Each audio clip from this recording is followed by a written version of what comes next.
Good morning बच्चों। विद्या विहंगम class की छठी सीरीज़ में आज आप सबों का बहुत बहुत स्वागत है। पांचवें क्लास की रिकॉर्डिंग और एडिटिंग के दौरान लास्ट में कुछ इश्यूज आई थी, जिसके चलते हम लोग जो टॉपिक डिस्कस कर रहे थे कि variation in acceleration due to gravity due to rotation of earth, मतलब एक्सीलरेशन ड्यू टू ग्रेविटी में रोटेशन ऑफ अर्थ का क्या प्रभाव पड़ता है, ये हम लोग जान रहे थे। एक पार्टिकुलर पोजीशन के लिए तो हम लोगों ने डिस्कस भी किया था, जिसमें ऑब्जेक्ट को यहाँ पे रख करके थीटा पोजीशन इसका लेते हुए हमने जी इक्विवेलेंट निकाला था। और अब हम क्या करेंगे, हम जो है इस पोजीशन के लिए, अगर ये अर्थ है, ये हमारा एक्सिस इंडिकेट हो गया, ये अर्थ का रोटेशन हम लोग को मालूम है कि हम लोग स्टडी कर रहे हैं कि variation in due to rotation. तो रोटेशन जो है अर्थ का वो एंगुलर वेलोसिटी ओमेगा से हो रहा है। ये आपका रेडियस इंडिकेट किया, सेंटर ऑफ अर्थ हो गया। हम यहाँ पे एक मास लेते हैं, ये मास लेते हैं। अब इस मास के साथ क्या होता है, अब तक जो ग्रेविटेशन हम लोग पढ़े उसके हिसाब से इस मास पे अर्थ जो है एक ग्रेविटेशनल अट्रैक्शन फोर्स जो है वो सेंटर की ओर लगाती है। दूसरा, इस रोटेशन के चलते, अर्थ की इस रोटेशन के चलते सरफेस की जितने भी ऑब्जेक्ट हैं सब पे सेंट्रीफ्यूगल फोर्स लगता है आउटवर्ड। तो अकॉर्डिंगली इस ऑब्जेक्ट पे, इस मास m पे भी एक बार सेंट्रीफ्यूगल फोर्स हमारा ऑपरेट करेगा। अब करना क्या है, तो हम लोग को एफ नेट निकाल लेना होगा। एफ नेट जो होगा वो इस ग्रेविटेशनल फोर्स और इस सेंट्रीफ्यूगल फोर्स दोनों का डिफरेंस होगा। ये जो एफ नेट निकलेगा, इसमें जब हम डिवाइड कर देंगे स्मॉल मास जो m रखा हुआ है सरफेस पे इक्वेटोरियल पोजीशन पे, तो यहाँ पे इक्वेटर वाले पोजीशन पे जो इफेक्टिव जी है वो निकल जाएगा। अब हम कैलकुलेशन देख लें, मैथमेटिकल कैलकुलेशन। एफ हमारा क्या है, ये अट्रैक्शन ड्यू टू ग्रेविटी है, ये हो जाएगा जी मास ऑफ अर्थ।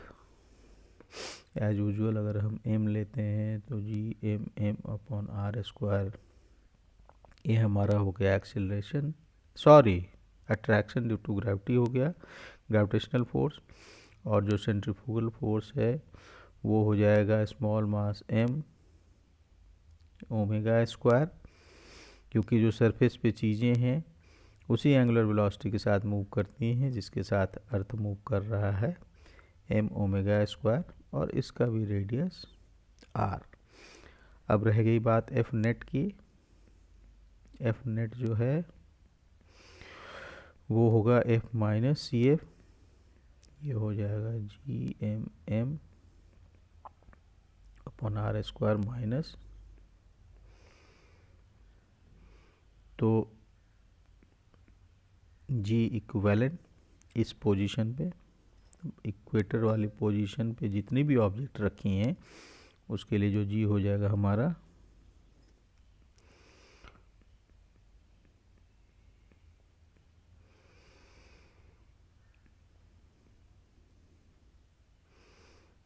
ये फॉर्मूला हमारा हो जाएगा जी इक्विवेलेंट का। अब एक और पोजीशन आप ये देख लीजिए कि सपोज कीजिए कि कोई ऑब्जेक्ट यहाँ पोल पे रखा हुआ है, यहाँ पे हम पाएंगे कि इस पोजीशन के लिए आर की वैल्यू है, आर मीन्स अर्थ रेडियस की बात हम नहीं कर रहे हैं, ये जो आर है ये आर है जो मतलब सर्कुलर पाथ जो फॉलो कर रहा हो ऑब्जेक्ट उसका रेडियस। जैसे यहाँ जो ऑब्जेक्ट प्लेस है, यहाँ जो ऑब्जेक्ट प्लेस है इक्वेटर पे, उसके लिए जो सर्कुलर पाथ है उसका रेडियस ये है और ये अर्थ के रेडियस के बराबर है, इसलिए हम लोगों ने यहाँ पे आर लिया है। अगर कोई ऑब्जेक्ट यहाँ प्लेस्ड है तो इसके लिए जो सर्कुलर पाथ है उसका रेडियस ये वाला होगा, और जो ऑब्जेक्ट यहाँ प्लेस्ड है उसके लिए जो आर है, ये आर सर्कुलर पाथ का रेडियस ये होगा 0। तो पोल पे अगर हम कोई ऑब्जेक्ट रखते हैं, पोल पे अगर ऑब्जेक्ट है तो उसके लिए जो सर्कुलर पाथ का रेडियस है वो हो जाता है 0। इसलिए वहाँ क्या स्थिति बनती है कि वहाँ सेंट्रीफ्यूगल फोर्स भी एम ओमेगा स्क्वायर आर के कंसेप्ट से हो जाता है 0, और जो जी इक्विवेलेंट है वो हमारे नॉर्मल जी के बराबर होता है। Normal g means acceleration due to gravity at the surface of earth, इसके बराबर ये हो जाता है। यहाँ हम लोग का कंसेप्ट डिफरेंट पोजीशन के लिए ओवर होता है कि अर्थ के रोटेशन के चलते एक्सीलरेशन ड्यू टू ग्रेविटी पे हमारा क्या प्रभाव पड़ता है। अब हम आगे बढ़ें।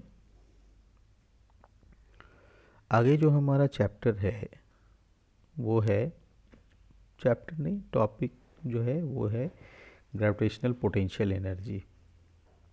ग्रेविटेशनल पोटेंशियल एनर्जी पहले भी हम लोग मैकेनिक्स में पढ़े होंगे कि जो पोटेंशियल एनर्जी है ये बेसिकली क्या होता है कि सिस्टम के कॉन्फ़िगरेशन पे डिपेंड करता है। पोटेंशियल एनर्जी किसी सिस्टम में क्या है, ये इंडिविजुअल तो होता नहीं है, किसी एक बॉडी के लिए हो नहीं सकता है, दो बॉडी के इंटरेक्शन से, दो चार्जेस के इंटरेक्शन से, इस तरीके की बातें होती हैं। तो सिस्टम ऑफ बॉडी में ग्रेविटेशनल पोटेंशियल सिस्टम के अंदर बॉडीज़ के अरेंजमेंट और कॉन्फ़िगरेशन पे डिपेंड करता है कि उसका पोटेंशियल एनर्जी क्या होगा।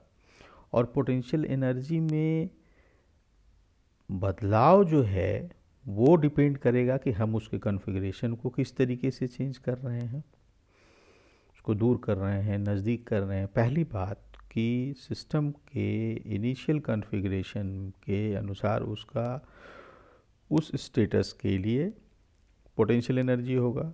वहाँ पे ये डिपेंड करेगा कि अंदर की बॉडीज हैं वो कैसी हैं, उनकी मासेस कैसे हैं, वो आपस में कितनी दूरी पे हैं, वो एक दूसरे से कैसे इंटरेक्ट कर रही हैं। पार्टिकुलरली ग्रेविटेशन में तो अट्रैक्शन होगा। कई बार आप दूसरे रेलेवेंस में देखेंगे तो वहाँ मतलब आपस में जो है अट्रैक्टिव फोर्स न अलग कर कर के रिपल्सिव फोर्स की भी बात आती है। बट यहाँ ग्रेविटेशन चैप्टर में हम लोग जानेंगे कि फोर्सेस कितनी दूरी पे हैं, खुद कितनी मासेस की हैं, और वो एक दूसरे के साथ कैसे इंटरेक्ट कर रही हैं, और इस कॉन्फ़िगरेशन के चेंज के साथ पोटेंशियल एनर्जी में चेंज भी आता रहता है। अब एक बहुत फंडामेंटल जो चीज़ है वो ये है कि मैथमेटिकली आप लोग जान लें कि पोटेंशियल कि सिस्टम के पोटेंशियल एनर्जी का गेन जो होता है वो होता है negative of the work done by internal forces. Internal forces क्या हैं सिस्टम के अंदर? जैसे ग्रेविटेशन में हम पोटेंशियल एनर्जी पढ़ रहे हैं तो सिस्टम के अंदर मासेज हैं, 2 मास, 3 मास, 10 मास, जितने भी मासेज हैं, इनके बीच में आपस में ग्रेविटेशन फोर्स एग्जिस्ट करता है। ये इंटरनल फोर्स हुआ ग्रेविटेशनल फोर्स। तो किसी भी सिस्टम का कॉन्फ़िगरेशन जब हम चेंज करते हैं, किसी भी तरीके से चेंज करें, जब चेंज करते हैं कॉन्फ़िगरेशन मीन्स उसका पोजीशन चेंज करते हैं, तो जो पोटेंशियल एनर्जी का गेन है वो होता है उसके इंटरनल वर्क द्वारा, इंटरनल फोर्सेस द्वारा किए गए काम के निगेटिव के बराबर होता है। ठीक है, अब थोड़ा हम आगे बढ़ें और ग्रेविटेशनल पोटेंशियल एनर्जी पहले थोड़ा हम लोग पढ़ लेते हैं। ये मास m है, इसको भी हम लोग m ले लें, छोटा मास, और इसकी दूरी एक्स ले लें। अब इस फिगर में हम देखें कि जो ग्रेविटेशनल फोर्स हमारा है वो हमारा कितना आएगा।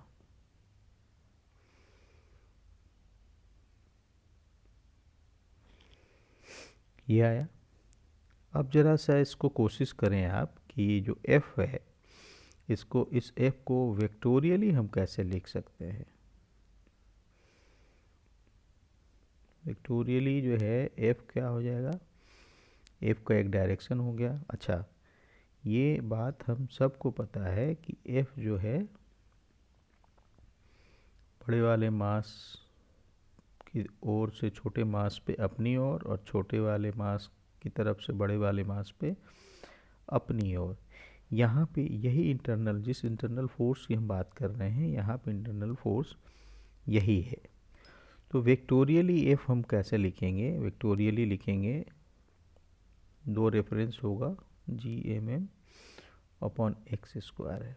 पहला तो एक जान लीजिए कि जो x है, x का रेफरेंस है कि x is the distance from centre of bigger mass. x क्या है, x is the distance from centre of bigger mass. तो x का पॉजिटिव डायरेक्शन क्या होगा, ये इस डायरेक्शन में। ध्यान रहे x पॉजिटिव इस डायरेक्शन में है। तो x के लिए हम क्या डायरेक्शन इंडिकेट कर सकते हैं, x का डायरेक्शन ये होगा, पॉजिटिव डायरेक्शन। यहाँ हम x का एक यूनिट वेक्टर लगा दें, और जो अगर x पॉजिटिव इस डायरेक्शन में है तो फोर्स हमारा m पे इस डायरेक्शन में है, तो यहाँ वो डायरेक्शन शो करने के लिए हमें एक नेगेटिव साइन भी लगाना पड़ेगा। ये बात हम लोग को ध्यान रखना चाहिए।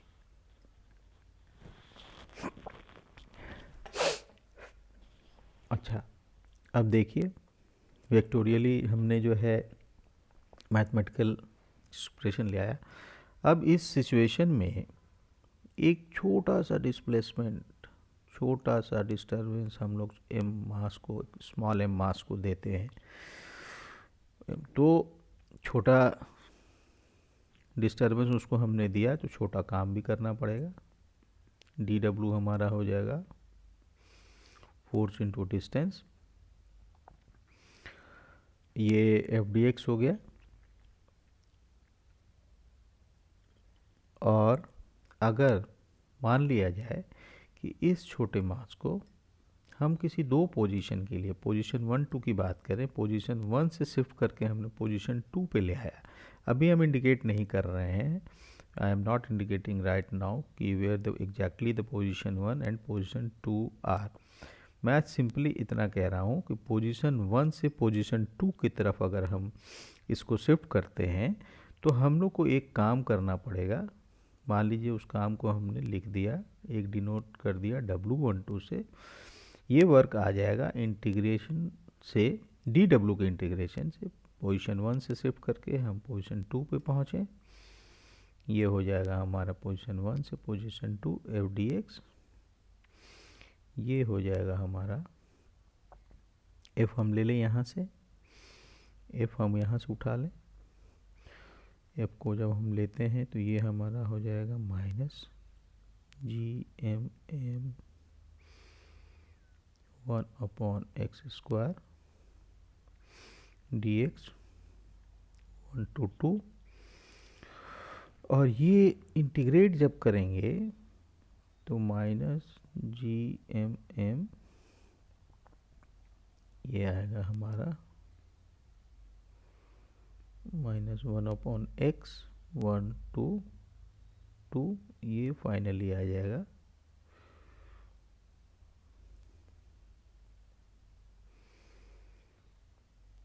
One upon x 1 to 2। अब एक कंडीशन हम लोग ले लें, एक कंडीशन सिंपली हम लोग ले लें कि ये हो गया हमारा बड़ा मास, ये हो गया छोटा मास, कि हमने छोटे मास को इन्फिनिटी से उस दूरी तक लाया जहाँ पे इस छोटे मास की दूरी बड़े मास से L डिस्टेंस के बराबर है।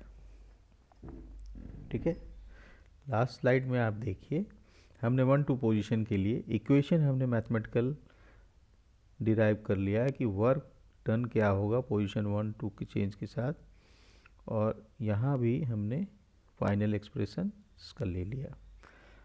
अब यहाँ आइए, हमने 1-2 को थोड़ा सा जो है स्पेसिफिक पिन पॉइंटेडली ये बताने की कोशिश करी कि जो स्मॉल मास m है उसको हम लोगों ने इन्फिनिटी से ले करके इस पोजीशन तक लाया, और ये पोजीशन क्या है, ये पोजीशन है बड़े मास से L डिस्टेंस पे। ठीक है, अब थोड़ा हम लोग कैलकुलेशन भी कर लें कि इस केस में जो वर्क डन होगा वो हमारा क्या होगा। फॉर्मूला पिछले पेज पे हम लोगों ने देखा था, GMM 1/x, पोजीशन 1 से 2 तक था। Position 1 is infinity, position 2 is L। ये हमारा हो गया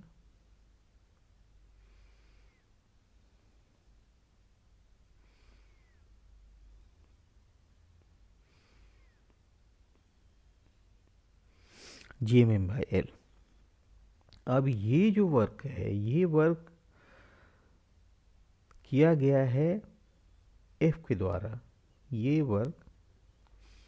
जो वर्क है, ये वर्क, दिस वर्क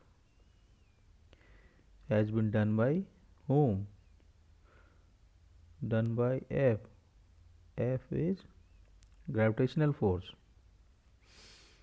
ये ग्रेविटेशनल फोर्स है, और ये किस नेचर का है, यही इंटरनल फोर्स है हमारा इस सिस्टम के अंदर, इंटरनल फोर्स है।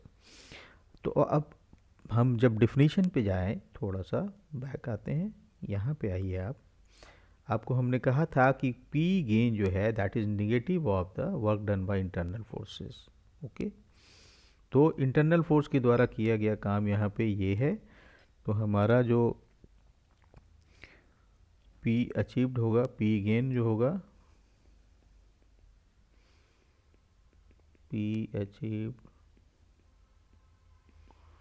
गेन हमारा कितना होगा, इसमें हम एक निगेटिव साइन लगाएंगे, -GMM/L। ये हमारा इक्वेशन आ गया कि P अचीव्ड। पहले कॉन्फ़िगरेशन क्या था, इन्फिनिटी टू L, पहले दोनों मास इन्फिनिटी पे थे। वहाँ से कॉन्फ़िगरेशन जब हमने चेंज किया, L पे लाया छोटे मास को, तो ये गेन हुआ पोटेंशियल एनर्जी में। अब ये गेन निगेटिव है, इसको ऐसे समझें कि निगेटिव है, इसका मतलब जो इनिशियल पोजीशन पे हालत थी जब ये मास यहाँ पे था, यहाँ की तुलना में यहाँ हमने कहा कि P का गेन -GMM/L है, और माइनस साइन खुद में इंडिकेट करता है कि P में घटत हुई है, P हैज़ डिक्रीज्ड, P में कमी हुई है। इसका मतलब जब हम इन्फिनिटी से इस पोजीशन पे लाते हैं, कॉन्फ़िगरेशन को यहाँ से यहाँ लाते हैं, तो इसमें P घटता है, पोटेंशियल एनर्जी रिड्यूस होता है, और इससे हम ये भी इन्फर करते हैं कि PE रिड्यूसेस, PE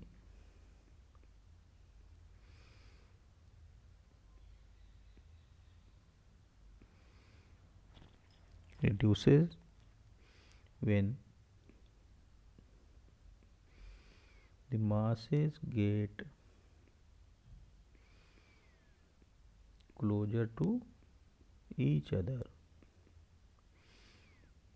बड़ा सिंपल सा बात है कि मास को आप नज़दीक लाएंगे तो इनका जो पोटेंशियल एनर्जी है घटेगा। और हम देख भी रहे हैं इस गेन में निगेटिव साइन है। गेन में निगेटिव साइन मीन्स कि पोटेंशियल एनर्जी जो है वो रिड्यूस ही हो रहा है।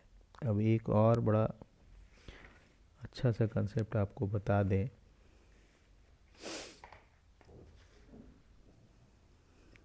कि ये आप जान लीजिए, इम्पॉर्टेंट नोट के तौर पे, कि जो ये पोजीशन है, ये और ये पोजीशन बड़ा इम्पॉर्टेंट है। और पोटेंशियल एनर्जी के मामले में ग्रेविटेशन चैप्टर में ये पोटेंशियल एनर्जी का एक रेफरेंस पॉइंट भी हम लोग लेते हैं। ये है कि P, इम्पॉर्टेंट पॉइंट ये है कि P between the masses placed at infinity is 0। ये आपको याद रखना पड़ेगा। और बिल्कुल कंठस्थ रखिए अपने रेफरेंस के तौर पे कि जो पोटेंशियल एनर्जी है एट इन्फिनिटी 0 होता है। और हमने यहाँ कंक्लूड भी किया कि इन्फिनिटी वाले कॉन्फ़िगरेशन से जब नज़दीक आ रहे हैं तो पोटेंशियल एनर्जी घट भी रहा है। इसका मतलब आप ये जान लें कि अगर मेजरिंग स्केल पे हम इधर पॉजिटिव हैं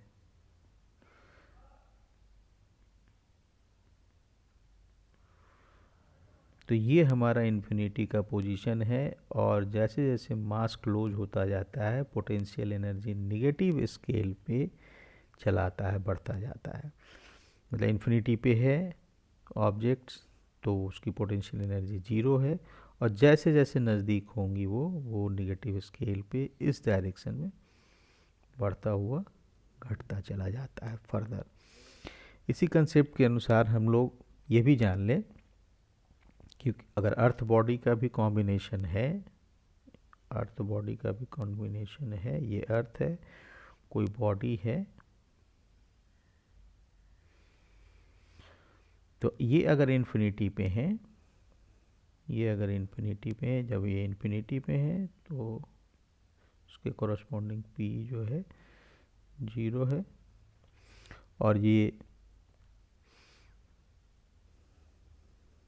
जैसे जैसे ये मास नज़दीक आता जाता है पोटेंशियल एनर्जी घटता जाता है।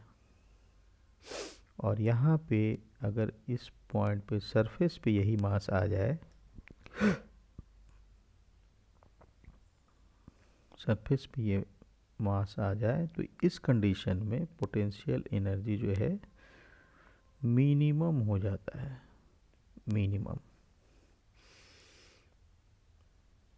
बिल्कुल ध्यान रखिए, अर्थ मास के ये बिल्कुल ध्यान रखने की बात है कि अर्थ मास के कॉम्बिनेशन में ये हम लोग को जान लेना होगा कि जब इन्फिनिटी पे है मास प्लेस्ड तो उसका पोटेंशियल एनर्जी हमारा 0 है, यहाँ हम देख रहे हैं। फिर वो मास जैसे जैसे अर्थ की ओर आता है नेगेटिव स्केल पे पोटेंशियल एनर्जी घटती जाती है, और जैसे ही सरफेस पे पहुंचता है इसकी पोटेंशियल एनर्जी सबसे कम हो जाती है। तो सरफेस पे पोटेंशियल एनर्जी का इक्वेशन हमारा क्या होगा? सरफेस पे पोटेंशियल एनर्जी का, अर्थ के सरफेस पे, ये अर्थ है, मास m, radius r, potential energy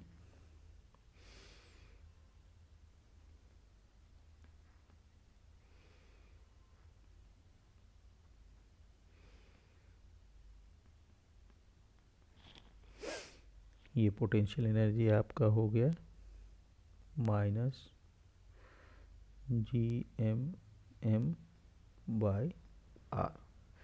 यही हम लोगों ने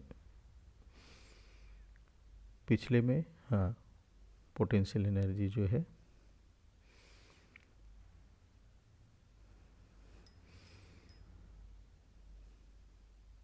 ये चीज़ें भी हम लोग को याद रखनी है।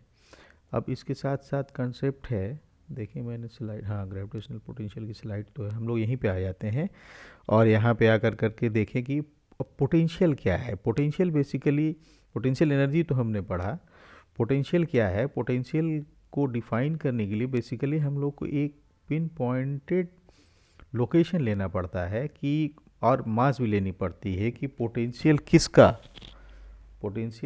और किस पोजीशन पे।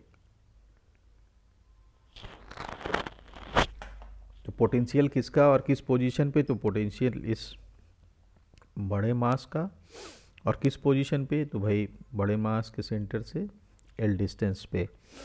ये हो गया पोटेंशियल डिफाइन करने का तरीका। अब कहता है कि potential due to a mass at a particular point is defined, यहाँ मैं लिख भी देता हूँ, यहाँ मैं लिख देता हूँ आपको कि potential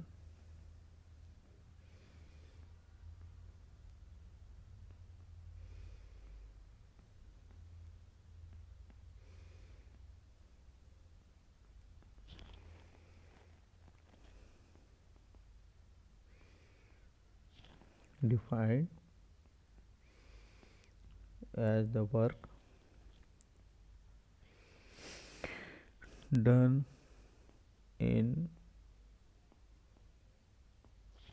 bringing a unit mass,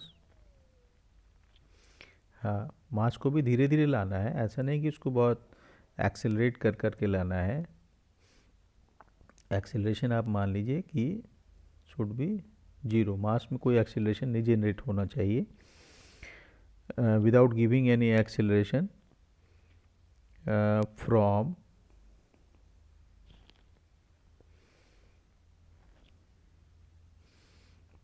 infinity, और अभी इन्फिनिटी हम लोगों ने क्या पढ़ा, it is the defined position of zero potential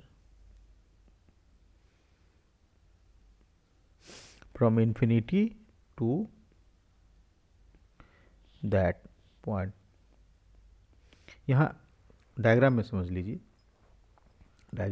लीजिए कि इस कैपिटल मास के चलते इस पॉइंट पे कहता है कि पोटेंशियल क्या होगा। तो इस पॉइंट पे पोटेंशियल इस बड़े वाले मास के चलते होगा कि इन्फिनिटी से अगर हम यूनिट मास को यहाँ तक लेकर करके आते हैं तो जो काम करना पड़ेगा वो काम यहाँ पे इस बड़े मास के चलते पोटेंशियल कहलाएगा। सिंपल सी बात है। अब एक्सटर्नल फोर्स बाहर से जो हमको लेकर करके आना है वो इस तरीके से ऑब्जेक्ट पे लगना चाहिए कि उसमें कोई एक्स्ट्रा एक्सीलरेशन जनरेट नहीं करे, उसको जो है वो धीरे धीरे मूव करते करते इन्फिनिटी से यहाँ से लेकर करके पहुँचाना है। तो जो वर्क डन होगा उसको हम पोटेंशियल करते हैं। अच्छा, मासेस के बीच में जो इंट्रैक्शन है वो ग्रेविटेशनल है और वो खुद में ही अट्रैक्टिव है।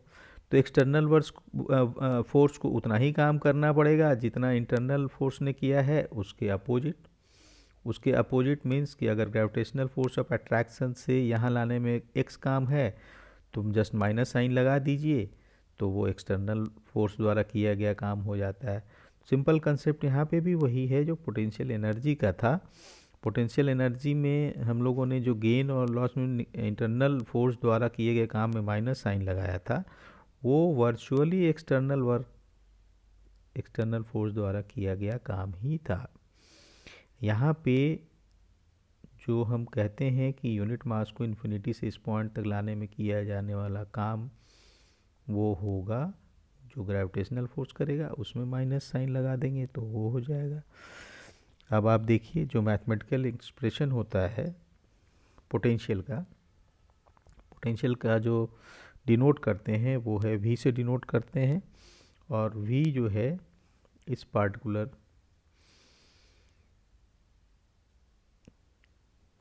पोजीशन के लिए हो जाएगा हमारा G m/l। पोटेंशियल, इसकी यूनिट होती है जूल पर केजी। अब आप ऐसे देखें, थोड़ा सा पिछला रेफरेंस पोटेंशियल एनर्जी पे चले। यहाँ पे हम छोटे वाले मास m को प्लेस करते हैं और हम लोगों ने पढ़ा था कि ये देखिए p अचीव्ड गेन था ना इतना, इन्फिनिटी से इस पोजीशन पे लाते हैं। अब आगे बढ़िए आप, इस पोजीशन पे हम लोग आ गए हैं। तो अगर हमने यहाँ पे क्या किया कि एक छोटा मास रख दिया, हम इसके आगे कॉन्सेप्चुअली बता रहे हैं। तो यहाँ जब मास रख दिया तो अब इन्फिनिटी से यहाँ तक लाने में गेन इन पी कितना हुआ? गेन इन पी आप देखिए,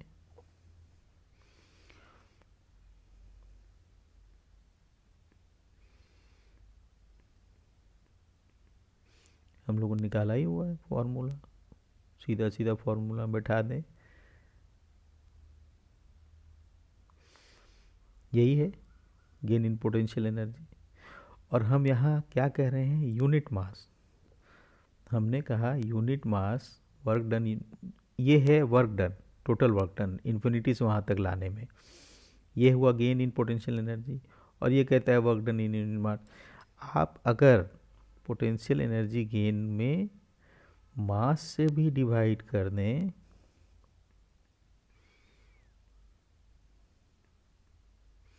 तो जो वैल्यू आता है ये और ये सेम होता है।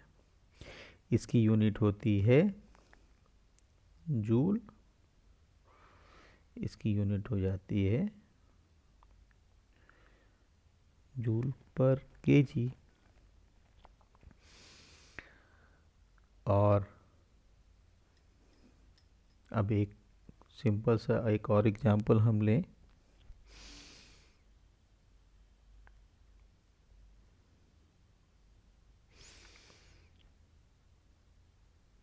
कि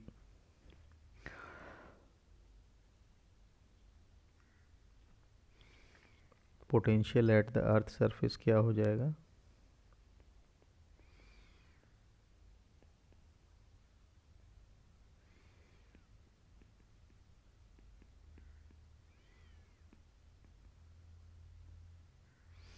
सिंपल सा बात है, ये हमारा अर्थ हो गया, ये हमने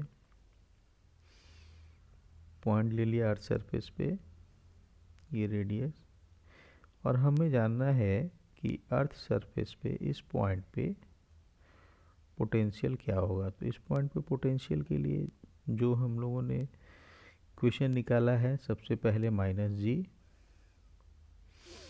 किसके लिए हम देख रहे हैं पोटेंशियल? जिस मास के लिए, तो अर्थ के लिए हम देख रहे हैं अर्थ का मास। लोकेशन कहाँ देख रहे हैं, किस पॉइंट पे? ये L, ये L यहाँ से रेडियस के बराबर। तो पोटेंशियल एट अर्थ सरफेस हमारा होगा इतना -gm/r जूल पर केजी। और यहाँ फिर आप देखें इसके सेम एनालॉजी में कि अर्थ सरफेस पे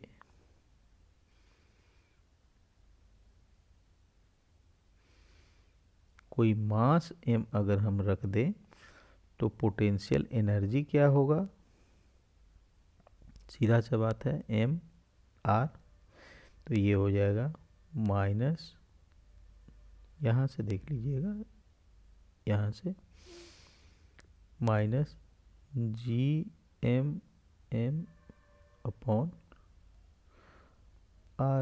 जूल। सिंपल, यहाँ तक बिल्कुल स्पष्ट है। आगे बढ़ें हम लोग।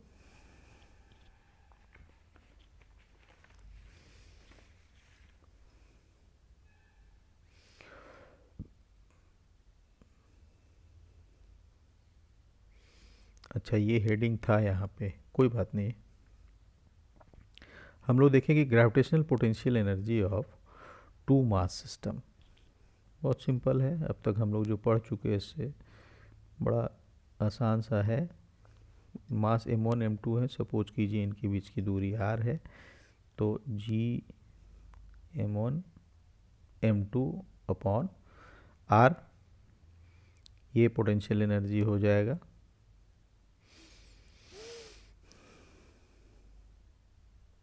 टू मास सिस्टम के लिए। अब आइए थ्री मास सिस्टम पे, मान लीजिए कि ये है m1, ये आपका m2, ये आपका m3। मैं बताऊं आपको,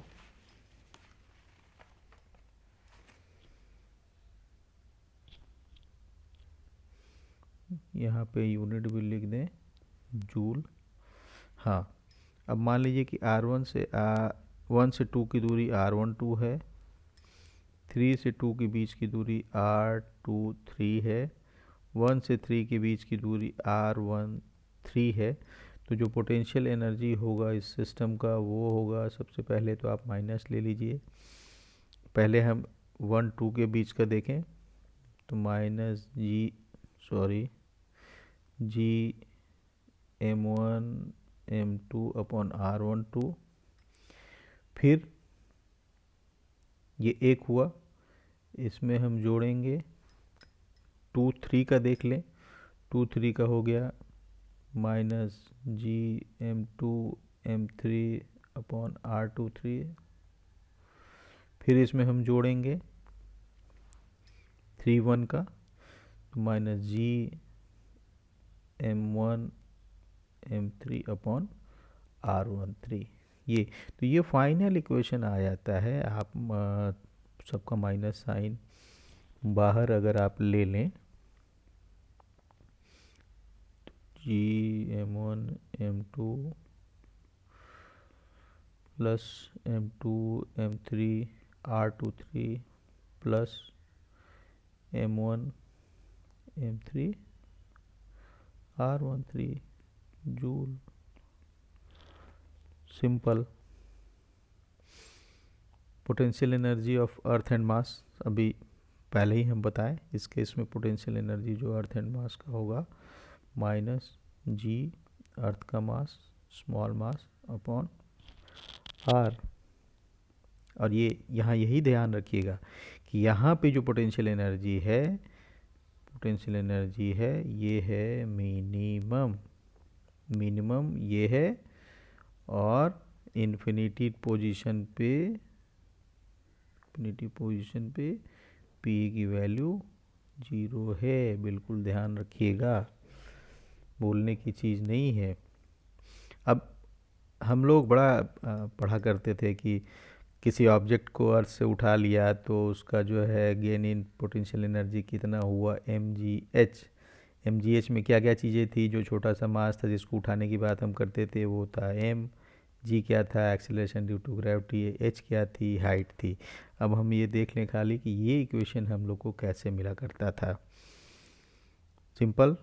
अर्थ आप डायग्राम देख रहे हैं बगल में, मास ऑफ अर्थ बड़ा अर्थ हो गया, छोटे मासेज हैं, छोटे मास पहले सरफेस पे था, बाद में इसको h हाइट पे शिफ्ट किया गया। ठीक है,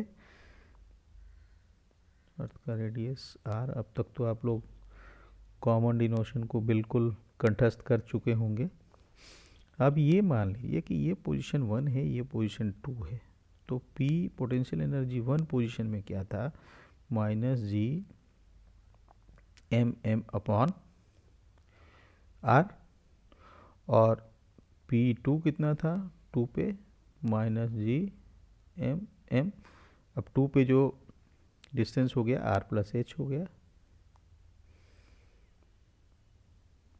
ठीक है, अब P2 माइनस अगर P1 हम करें,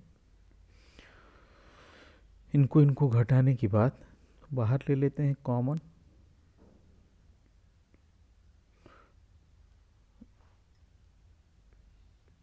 हाँ,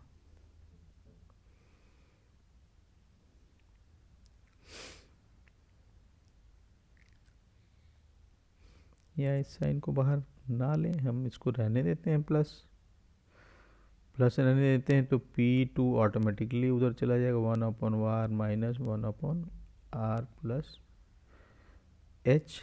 ये हमारा हो गया GMM। इसमें से r को हम बाहर निकाल लें फैक्टर, ये हमारा हो गया 1 माइनस 1/1 प्लस h/r। इसको फर्दर हम सिंप्लीफाई कर लें,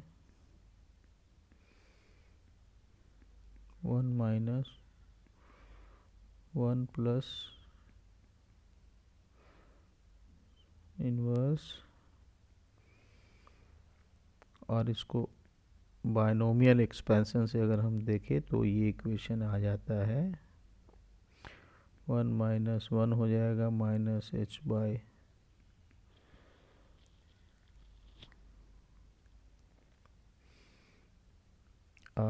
प्लस h/r का हायर पावर्स।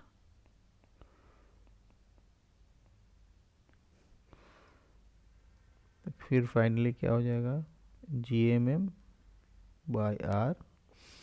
ये तो कट जाएंगे, ये प्लस साइन के साथ आ जाएगा, और चूंकि h जो है स्मॉल है, h बहुत ही स्मॉल है, इसलिए h/r के हायर पावर को हम लोग नेग्लेक्ट ही कर दें तो हमारे हाथ में बच जाता है केवल यहाँ पे h/r, जो कि फाइनली आ जाता है GMMh/r²।